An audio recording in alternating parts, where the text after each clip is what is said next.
दोस्तों नमस्कार। White house की धड़कनें क्यों बढ़ी हुई है?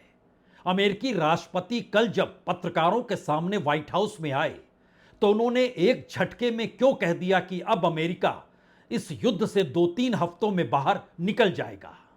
और उसके तुरंत बाद अमेरिकी राष्ट्रपति आज रात 9 बजे राष्ट्र के नाम कौन सा संदेश देने वाले हैं, इसको लेकर न सिर्फ अमेरिका के भीतर बल्कि दुनिया भर के भीतर यह सवाल खड़े हो चुके हैं, कहीं यह युद्ध ईरान अपनी स्ट्रेटजी के साथ एक नई दिशा में तो नहीं ले जा रहा है। और अगर वो नई दिशा अमेरिका की इकोनॉमी, अमेरिका की टेक्नोलॉजी के क्षेत्र की स्ट्रेंथ और अमेरिका की वो ताकत जिसमें वह चीन को भी परास्त कर सकता है, वहां परिस्थिति अगर डगमगा गई तो फिर बचेगा क्या? यानी एक बात तो तय है कि अमेरिका की डगमगाती इकोनॉमी या युद्ध की वजह से जितना खर्च हो चुका है और जिस तरीके से अब अमेरिकी टेक कंपनियों के सामने कुछ सवाल हैं, उन सवालों का जवाब अमेरिकी राष्ट्रपति को देना है। लेकिन उसके आगे का दूसरा सवाल इसलिए बड़ा महत्वपूर्ण है क्योंकि ईरान ने खुले तौर पर इस बात की चेतावनी दी है कि आज रात तेहरान में जब 8 बजेंगे और भारत में 10 बजेंगे और अमेरिका में उस वक्त दोपहर के 12 साढ़े 12 का वक्त होगा, उस वक्त अमेरिकी टेक कंपनियों को ईरान निशाने पर लेगा जो खाड़ी देशों में मौजूद हैं। एक दो नहीं, 1.5 दर्जन टेक्नोलॉजी से जुड़ी वो कंपनियां जिनकी मार्केट नेटवर्थ $15 ट्रिलियन है। $15 ट्रिलियन का मतलब है कि अगर आप अमेरिका और चीन को छोड़ दीजिए तो किसी भी देश की जीडीपी इतनी नहीं है जो कि 1.5 दर्जन टेक्नोलॉजी से जुड़ी कंपनियों के अपने मार्केट नेटवर्थ है। तो क्या बात सिर्फ इतनी भर है या फिर बात उसके आगे निकल चुकी है? अब जरा इसको सिस्टमेटिक समझने की कोशिश कीजिए। अमेरिकी राष्ट्रपति का संबोधन रात के 9 बजे होगा। उस समय तेहरान में सुबह के 4:30 बज रहे होंगे। भारत में लगभग 6:30 बज रहे होंगे कल 2 तारीख को। और आज रात 8 बजे जब तेहरान टेक्नोलॉजी से जुड़ी कंपनियों पर हमला करेगा तो उस वक्त भारत में रात के 10 बज रहे होंगे और अमेरिका में 12:30 बजे दोपहर का वक्त होगा। अगला सवाल यह है कि अमेरिका लगातार इस युद्ध के बीच में भी, या कहें ट्रंप इस युद्ध के बीच में भी, टेक्नोलॉजी के क्षेत्र में अमेरिका का वर्चस्व बरकरार रहे, इसके लिए उन्होंने एक बैठक भी बुलाई थी और टेक लीडर्स के साथ बाकायदा इस बात का जिक्र किया था कि अमेरिका टेक्नोलॉजी के क्षेत्र में पिछड़ना नहीं चाहिए और आने वाले वक्त में वो आर्टिफिशियल इंटेलिजेंस हो या फिर डिजिटल एस्पेक्ट हो, वहां पर अमेरिका का वर्चस्व अगर दुनिया पर रहेगा तो दुनिया की कोई ताकत अमेरिका के सामने खड़ी हो नहीं सकती है। नया सवाल यह है कि आखिर ईरान ने इस रास्ते को क्यों चुना? और नया सवाल यह भी है कि कल व्हाइट हाउस में जब अमेरिकी राष्ट्रपति जिन जिन बातों का जिक्र कर रहे थे, ईरान हर उस बात को खारिज क्यों कर रहा था? यानी ईरान का बहुत साफ मानना है कि दरअसल एक डील तो होनी चाहिए, शर्तों के साथ होनी चाहिए। आप यूं ही युद्ध छोड़ने का जिक्र जो करेंगे, हम युद्ध खत्म नहीं करेंगे क्योंकि हमें गारंटी चाहिए कि आने वाले वक्त में आप ऐसा कोई हमला ईरान पर नहीं करेंगे। भरपाई भी होनी चाहिए जो खर्च हुआ है, जो सैंक्शंस लगाए गए। यानी कुछ शर्तें हैं। अमेरिकी राष्ट्रपति एक तरफ और ईरान के राष्ट्रपति दूसरी तरफ उसी वक्त दोनों अपनी अपनी बातों को कह रहे थे। दोनों किस दिशा में है उससे पहले जरा एक और परिस्थिति को समझिए कि ईरान के निशाने पर जो अमेरिकी कंपनियां हैं उसमें कौन कौन सी कंपनियां हैं? उसमें एप्पल है, उसमें माइक्रोसॉफ्ट है, उसमें गूगल है, उसमें मेटा है, उसमें नेविडा है, उसमें ऑरेकल है, उसमें इंटेल है, उसमें डेल है, उसमें सिस्को है, उसमें एचपी है, उसमें टेस्ला है, उसमें बोइंग है, उसमें जनरल इलेक्ट्रिक है, उसमें पैल्टेनर है, उसमें जेपी मॉर्गन है, उसमें स्पायर सॉल्यूशन है, उसमें G42 है। ये सारी कंपनियों को अगर आप देखें तो किसी का डाटा सेंटर, किसी का दफ्तर और हेडक्वार्टर, किसी का शोरूम पूरे खाड़ी देशों में मौजूद है। और जो इनका मार्केट कैपिटलाइजेशन जो $15 ट्रिलियन का है, उसको लेकर अमेरिका के भीतर ट्रंप अपने साथ इन तमाम कंपनियों को एक फॉर्मल एडवाइजरी काउंसिल बनाने की दिशा में 15 दिन पहले ही बढ़े हैं। और इस महीने उन्होंने तय किया है कि दरअसल आर्टिफिशियल इंटेलिजेंस और डिजिटल एसेट को लेकर अमेरिका का डोमिनेंस पूरी दुनिया में बरकरार रहे, इसके लिए उन्होंने हर कंपनी के जो सीईओ हैं या कहें जो सबसे बड़े हेड के तौर पर हैं उनको साथ जोड़ा है। वो मेटा के मार्क जुबेर हों, जेंसन हुआंग जो कि नेविडा के हैं, जो लैरी एलिसन हैं ऑरेकल के हैं, या फिर एएमडी के जो लिसा सू हैं, मार्क एंडरसन हैं, सरगई ब्रिन जो गूगल के हैं, मिशेल डेल जो डेल के, ये सारी चीज़ों को मिलाकर एक 13 सदस्य को वो खड़ा कर रहे हैं। और जिस वक्त अमेरिका के भीतर इस टेक्नोलॉजी को लेकर वो आगे बढ़ने की कोशिश कर रहा है, उस समय अमेरिका के सामने सवाल रेयर अर्थ का है। रेयर अर्थ पर वर्चस्व चाइना का है। टेक्नोलॉजी के लिहाज से अमेरिका आगे है। चाइना अगर उस टेक्नोलॉजी के समानांतर कोई बड़ी रेखा खींच लेता है तो दुनिया में अमेरिका की टेक्नोलॉजी को चुनौती देने के लिए चीन एक सबसे बड़े प्लेयर के तौर पर उभरकर सामने आ जाएगा। चीन खुले तौर पर मदद लगातार ईरान की इस युद्ध में कर रहा है, हथियारों के साथ, और आर्थिक मदद भी जारी है। तेल की खरीद और उसके साथ डॉलर के काउंटर करते हुए युआन का जिक्र।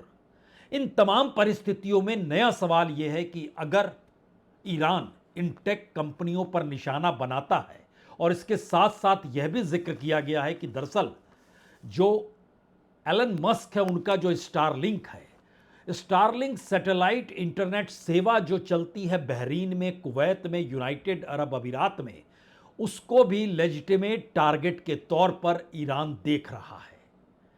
यानी अभी तक अमेरिकी राष्ट्रपति जिस इकोनॉमी का जिक्र करते हुए जिस अमेरिका को ग्रेट बनाने की दिशा में आगे बढ़ रहे थे, क्या उस पर ईरान अब हमला करने की सोच रहा है? और उसके साथ इस वक्त और कोई नहीं बल्कि चीन खड़ा है।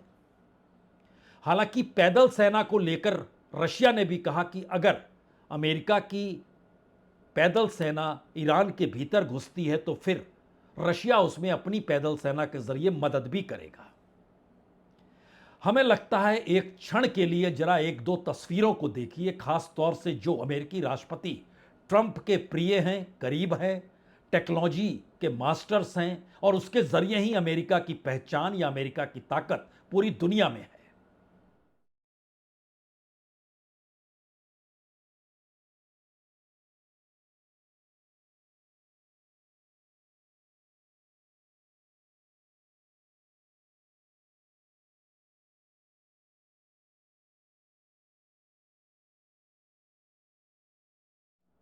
दरअसल इन तस्वीरों को देखते वक्त याद भी कीजिए जब अमेरिकी राष्ट्रपति ट्रंप शपथ ले रहे थे।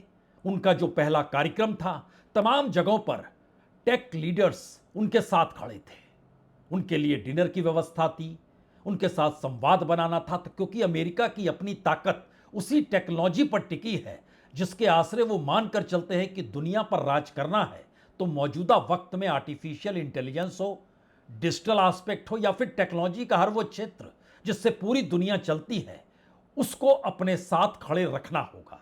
और शायद इसीलिए बड़ा झटका अमेरिका को होमर्ज रूट पर इसलिए मिला क्योंकि वहां पर डॉलर की जगह युआन आ गया, लेकिन उसके आगे की कड़ी थी कि जो स्विफ्ट की व्यवस्था है जिसके जरिए बैंकों पर निगरानी अमेरिका रख सकता है, उसको छोड़कर चीन के किप्स की दिशा में ईरान बढ़ गया। नया सवाल यही है, क्या अमेरिकी राष्ट्रपति अब राष्ट्र के नाम संदेश में अपने साथ उस टेक्नोलॉजी और उस इकोनॉमिक एस्पेक्ट का ही जिक्र करेंगे, या युद्ध को लेकर वह कुछ नई लकीरों को खींचना चाहेंगे? क्योंकि कल जब वो व्हाइट हाउस में सामने आए, उसी वक्त ईरान के राष्ट्रपति भी सामने आए। ट्रंप ने कहा अमेरिका बहुत जल्द ईरान से बाहर निकल जाएगा। ट्रंप ने यह भी कहा अमेरिकी सैन्य कार्रवाई 2 या 3 हफ्तों में हो सकती है। जब यह सवाल पूछा गया कि दरअसल एनर्जी की कीमत इतनी बढ़ गई है, तो उन्होंने कहा हम जब बाहर निकल आएंगे तो एनर्जी की कीमत कम हो जाएगी। ट्रंप ने यह भी दावा कहा कि दरअसल सत्ता परिवर्तन तो ईरान में हो चुका है और नए नेताओं के साथ बातचीत करना ज्यादा तर्कसंगत है, यानी उन्होंने जो जो सोचा वो सब कुछ हो गया। ना उसके पास न्यूक्लियर हथियार या न्यूक्लियर कोई बंकर भी बचा है।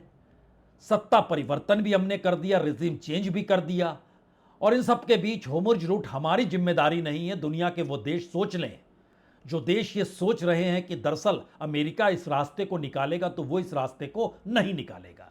लेकिन बात इतनी भर नहीं है।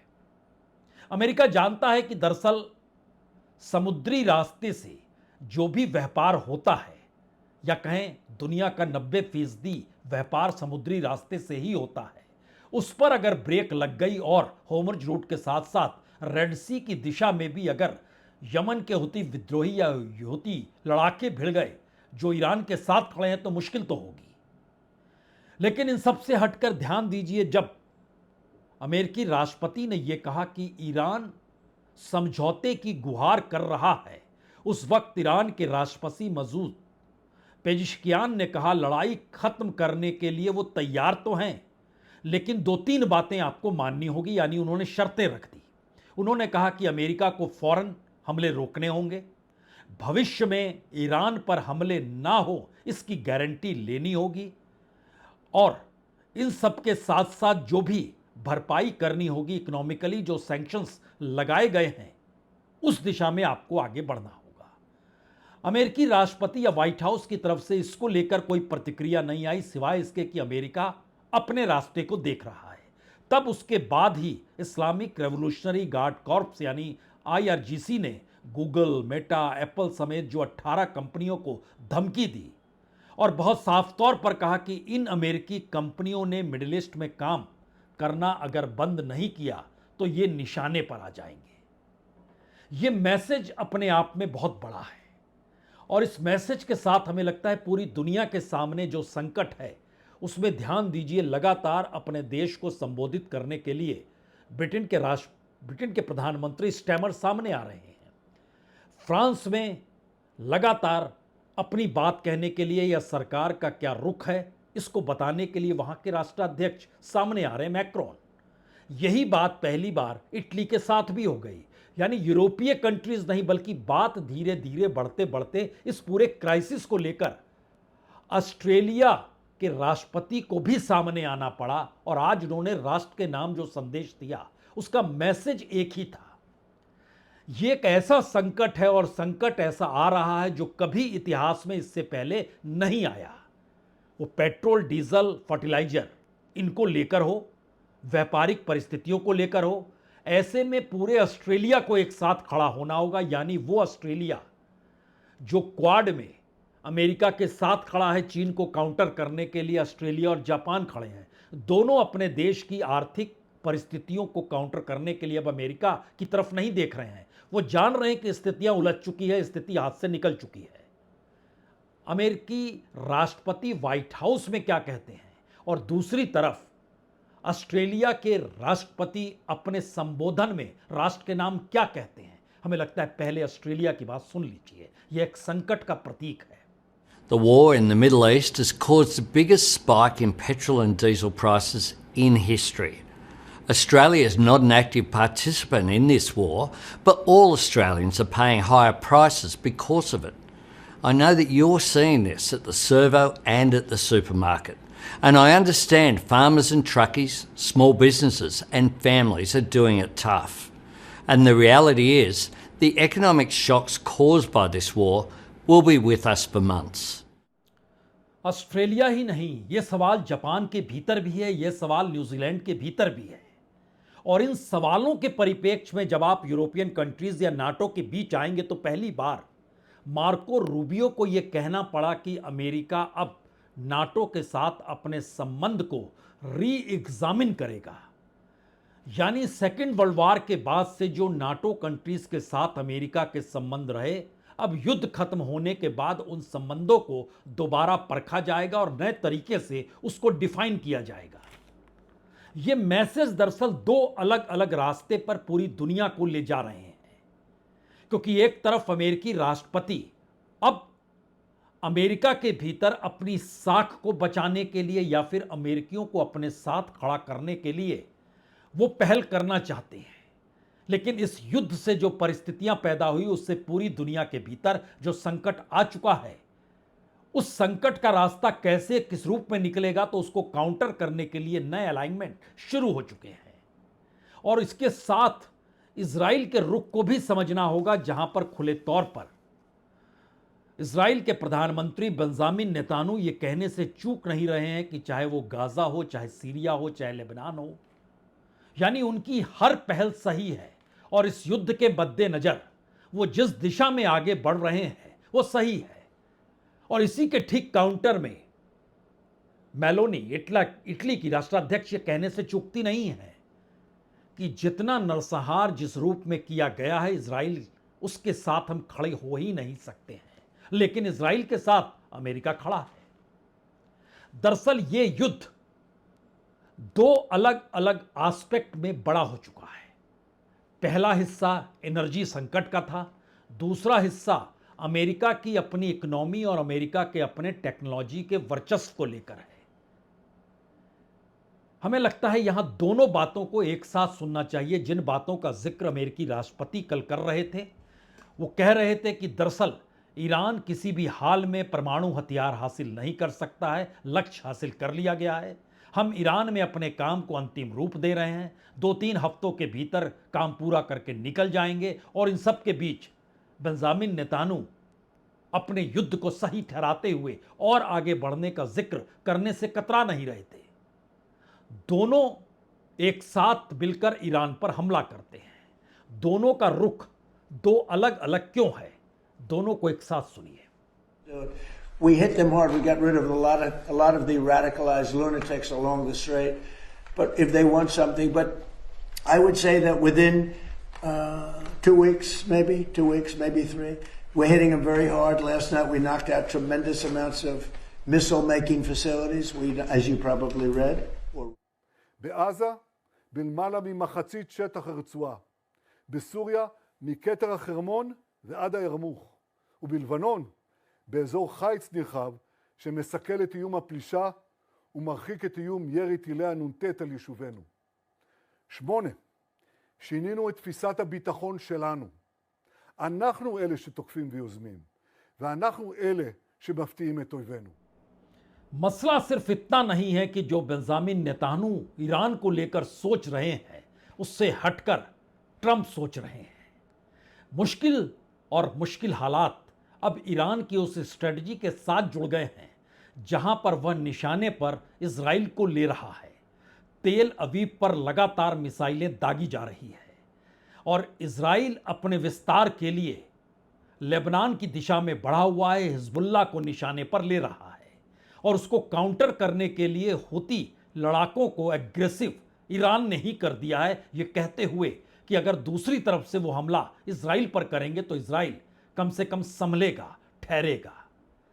लेकिन उससे हटकर अमेरिका की जो ताकत है, अगर उसको निशाने पर ईरान लेने के लिए बढ़ जाएगा, जो आज रात 8 बजे से शुरू होगा, तो उसके बाद की परिस्थिति दुनिया के उन तमाम देशों के सामने आएगी जो G7 के सदस्य हैं, जो G20 के सदस्य हैं, जो अभी तक अपनी इकोनॉमी को उस पारंपरिक परिस्थितियों के साथ चलते थे जहां अमेरिका साथ में खड़ा था या अमेरिका निर्धारित कर रहा था।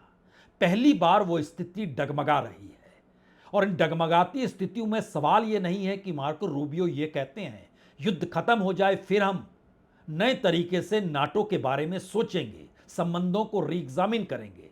सवाल तो ये है, नाटो कंट्रीज जिन्हें पेपर टाइगर कहा गया, आखिर एक झटके में उन्होंने व्हाइट हाउस की नींद ये कहकर क्यों उड़ा दी, ना हमारी जमीन और ना हमारा आसमान अब आपकी मिलिट्री के लिए है जो उड़ान भरेगा मिडिल ईस्ट की दिशा में या फिर ईरान पर हमला करेगा।